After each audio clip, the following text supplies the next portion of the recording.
গাইডের উপরে নির্ভর করা, তারপরে হচ্ছে কমন পড়া না পড়া। আমরা এটাও দেখেছি যে বিগত সময় আমাদের শিক্ষা ব্যবস্থা নিয়ে অনেক কাঁটাছেঁড়া হয়েছে। সৃজনশীল পদ্ধতিরও নতুন করে আমাদেরকে চিনিয়েছে। সেই বিষয়গুলো কি কোনোভাবে আমাদের যে যারা ক্লাসে যাচ্ছে শিক্ষার্থী তাদেরকে উপকার করছে না, কোনোভাবে তাদেরকে এই ব্যাপারে শিখতে সাহায্য করছে না, সহায়ক ভূমিকা রাখছে না?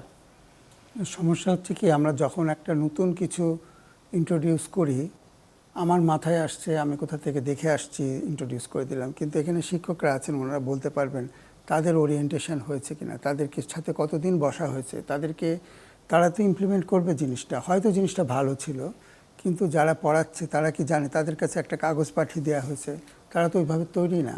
তো একটা জিনিস যখন আমরা নতুন কিছু করব, আর এই ছাত্রছাত্রীদের জীবন নিয়ে কত এক্সপেরিমেন্ট করব আমরা?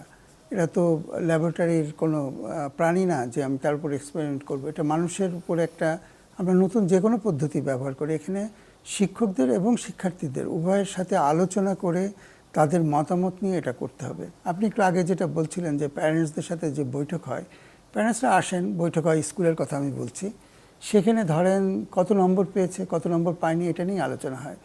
ওই শিক্ষার্থীর মানসিক স্বাস্থ্য নিয়ে কোনো দিন কেউ কথা বলে না। আর মানসিক স্বাস্থ্য এমন একটা জিনিস, এটা নিয়ে কথা বলাটা একটা নিষিদ্ধ বিষয়। এটা নিয়ে কথা বললেই মানুষ শনাক্ত করবে যে তার বোধহয় সমস্যা আছে, তার মানসিক সমস্যা আছে, সে বোধহয় পাগল হয়ে যাচ্ছে। কিন্তু এটা ঠিক না।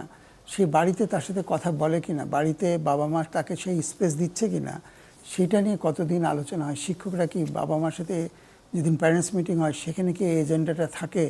আপনি তার সাথে কতদিন কথা বলেন, কীভাবে, কী বিষয় নিয়ে কথা বলেন, পড়াশোনার বাইরে কোনো বিষয় নিয়ে কথা বলেন কি না, তাকে আপনি স্পেস দিচ্ছেন কি না, এটা কিন্তু তৈরি করাটা খুবই জরুরি।